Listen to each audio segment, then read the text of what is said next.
quanto tempo já esqueci, porque fiquei longe de ti.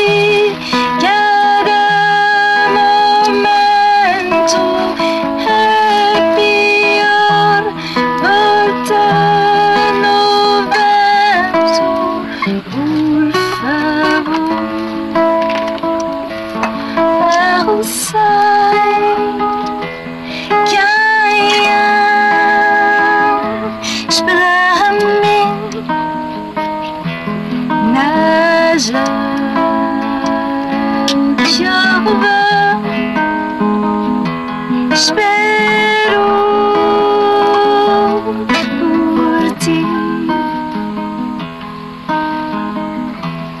Há quanto tempo já esqueci, porque fiquei longe de ti.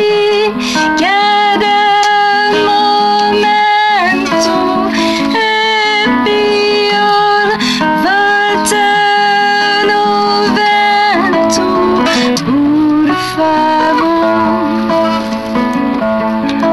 Eu sei quem espera mim na chuva.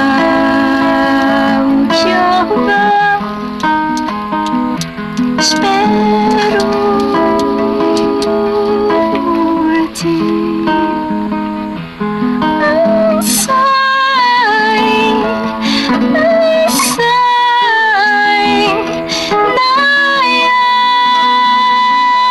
chuva.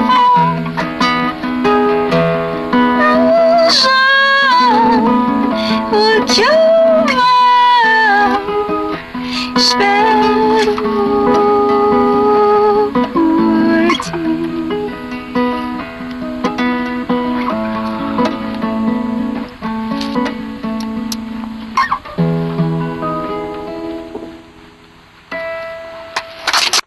Il existe un pays où les gens ne parlent presque pas. C'est le pays de la grande fabrique de mots. Dans cet étrange pays, il faut acheter les mots et les avaler pour pouvoir les prononcer. Il y a des mots qui valent plus cher que d'autres, alors on ne les dit pas souvent. Ou alors il faut être très riche. Dans ce pays-là, les pauvres, parfois ils fouillent dans les poubelles pour essayer de trouver des mots qu'on a jetés. Oh ben vous pensez bien, dans les poubelles on ne trouve pas grand-chose d'intéressant. Il y a beaucoup de crottes de biques et de fesses de lapin. C'est comme ça dans ce pays-là.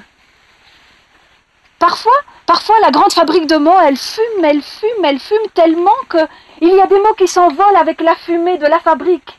Et ces jours-là, alors, les enfants courent à attraper leur filet à papillons, ils courent dans la fumée et ils essayent d'attraper les mots.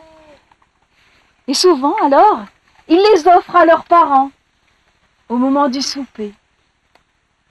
Et dans ce pays-là, il y a un petit garçon qui s'appelle Phileas. Et Phileas, eh bien, il a les cheveux noirs, des grands yeux noirs et puis un petit sourire rêveur. Et Phileas, ce jour-là, il a attrapé 3 mots. Il a attrapé chaise, cerise et poussière. Et Phileas, il les a attrapés dans son filet, il les garde comme des petits trésors et le soir, il ne les dit pas à ses parents.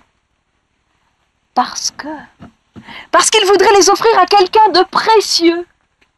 Il faut savoir que Phileas, il est amoureux. Il est amoureux de Cybèle. Et justement, le lendemain, c'est son anniversaire.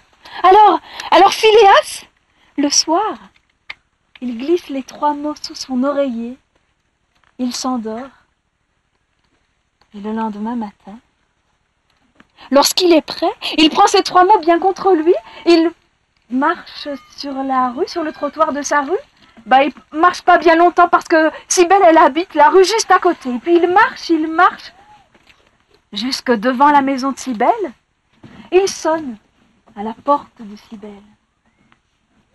La porte s'ouvre. Elle est là. Philéas, Philéas, il voudrait bien lui dire qu'elle est jolie, qu'il est amoureux d'elle, mais vous savez bien, il n'a pas assez de sous dans sa tirelire pour acheter ces mots-là, surtout que c'est des mots qui coûtent cher, alors il dit rien, il sourit. Ce jour-là, Cybèle, elle a mis des papillons en papier dans ses cheveux et puis elle a mis une robe toute rouge. Rouge cerise, justement. Et Philéas, il la regarde. Cybèle, elle lui sourit. Et puis là, il voit juste derrière Cybèle, il voit Oscar. Oscar, c'est son pire ennemi. Il faut savoir que ses parents, Oscar, ils sont très riches.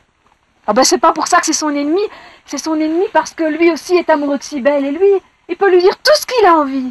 Et justement, là, il entend Oscar dire à Cybèle, « Cybèle, tu es si jolie. Tu sais, plus tard, on va se marier, parce que moi, je t'aime. » Et Philéas, il réfléchit, il dit, mais il y en a pour une fortune. Mais moi, je pourrais jamais dire ça, même en cassant ma tirelire. Et Cybèle sourit. Alors Philéas, il sait pas si elle sourit à Oscar ou si elle lui sourit à lui. Alors il se dit tant pis, il se dit qu'il pense plus à Oscar qu'elle a derrière et il regarde Cybèle, il pense à tout l'amour qu'il a dans le cœur pour elle et il la regarde et il lui murmure « Chaise, poussière, cerise. » Et les mots, ils s'envolent vers Cybèle comme des plumes en pierre précieuse.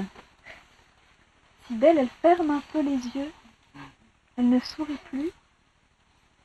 À nouveau, elle le regarde, mais elle ne dit rien. On dirait qu'elle n'a pas de mots en réserve.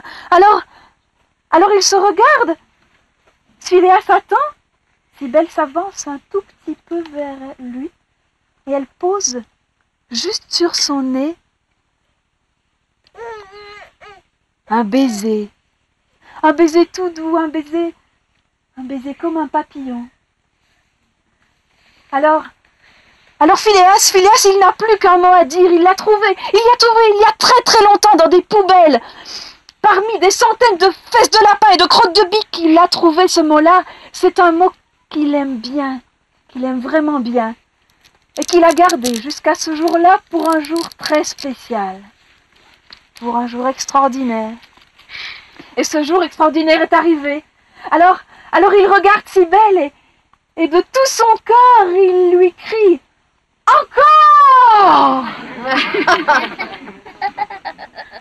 Il existe un pays où les gens ne parlent presque pas. C'est le pays de Cybèle et de Philéas. C'est le pays de la grande fabrique de mots.